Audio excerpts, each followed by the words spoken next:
UP चुनाव के चलते सूबे में राजनीतिक सरगर्मियां तेज हैं। इसी के चलते सूबे के सियासी दंगल में विकासशील इंसान पार्टी ने भी ताल ठोक दी है और चुनावी मैदान में अपने प्रत्याशियों को उतारा है। इसी चुनावी रण को लेकर पार्टी के राष्ट्रीय उपाध्यक्ष उमेश साहनी से एएनआई संवाददाता ने पार्टी की नीतियों को जाना, तो साथ ही पार्टी के चुनावी मुद्दों पर खास बात की। इस समय हमारे साथ मौजूद हैं विकासशील इंसान पार्टी से राष्ट्रीय उपाध्यक्ष श्री उमेश साहनी जी, जिनसे हम बात करेंगे कि इस बार उनकी पार्टी किन मुद्दों को लेकर जनता के बीच उतरेगी। सबसे पहले हम उमेश साहनी जी का स्वागत करेंगे एएनआई न्यूज़ में। एएनआई न्यूज़ में आपका स्वागत है सर। आपका भी बहुत बहुत स्वागत है। इस बार आपकी पार्टी किन मुद्दों को लेकर जनता के बीच उतर रही है? हमारी पार्टी का एक मेन मुद्दा है, जो हम निषाद समाज से आते हैं। हमारा निषाद समाज का आरक्षण जो लंबित पड़ा हुआ है, जो कि दूसरे स्टेटों में, भारत के 13 स्टेटों में मिल रहा है और बिहार में, उत्तर प्रदेश में और ये झारखंड में नहीं मिल रहा है। तो हम लोग इसी बात के लिए एग्रेसिव होकर आए हैं कि हमारे समाज को आरक्षण मिले, ताकि जो हमारा समाज बहुत नीचे तबके के लोग हैं, खाने पीने की सुविधा उनको नहीं है, रहने का कुछ अच्छा घर नहीं है और सब नदी किनारे बसे हुए हैं, तो उनका जीवन स्तर में सुधार आए। हमारी पार्टी जैसे रोजगार और विकास की बात सभी लोग करते हैं, तो हमारा मेन उद्देश्य है कि जो हमारा नौजवान बेरोजगार है युवा देश में, उसको रोजगार मिलना चाहिए। जैसे मोदी जी ने वादा किया था कि 2 करोड़ रोजगार हम हर साल देंगे, लेकिन दिया नहीं, उन्होंने कुछ भी नहीं दिया। वो हमारा मेन मुद्दा रहा कि जो बेरोजगार युवा है उसको रोजगार मिले। और दूसरा ये मुद्दा रहेगा, मेन हमारा आरक्षण का मुद्दा है कि हमारे समाज को आरक्षण दिया जाए। हमारा समाज एससी से भी और एसटी से भी खराब स्थिति में जी रहा है और सरकार इसको देख के हर साल जो है नजरअंदाज करते जा रही है। वो हमारे राष्ट्रीय अध्यक्ष जी इस बात से बहुत विचलित है कि हमारे समाज को देखने वाला नहीं है, कोई इसको जानने वाला नहीं है।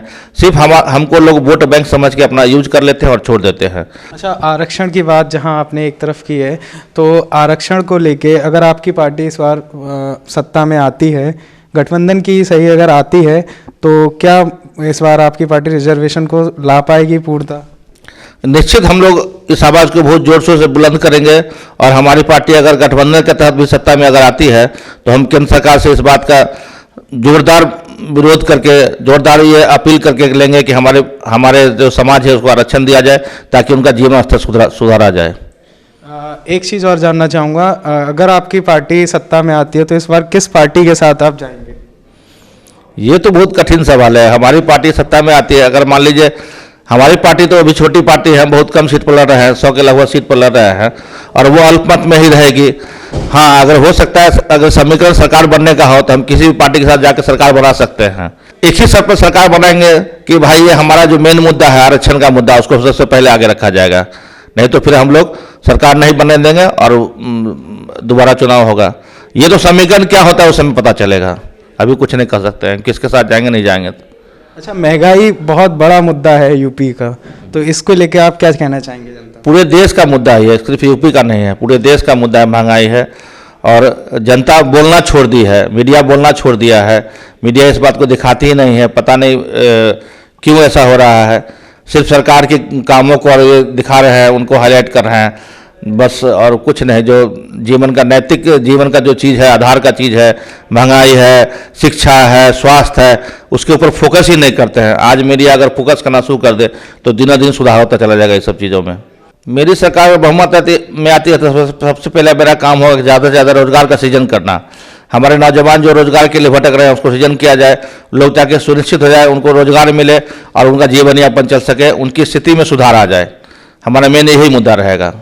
अच्छा, एक आखिरी सवाल मेरा आपसे और रहेगा, किसानों के लिए इस बार क्या नया लेके आए हैं आप? हम किसानों के लिए लेके आए हैं कि किसान का जो अनाज का समर्थन मूल्य है समय समय बढ़ना चाहिए। जैसे गन्ना का है और ये क्रॉप्स का जो भी है उसका समर्थन मूल्य समय के हिसाब से, महंगाई के हिसाब से हमेशा बढ़ना चाहिए। यही हम किसान के लिए लेके आए हैं। ये थे हमारे साथ उमेश साहनी जी, जिनसे हमने बात करी और जाना कि इस बार उनकी पार्टी किस मुद्दों के साथ जनता के बीच उतरेगी। और कैमरामैन भूपेंद्र के साथ आयुष राठौर, एएनआई न्यूज़।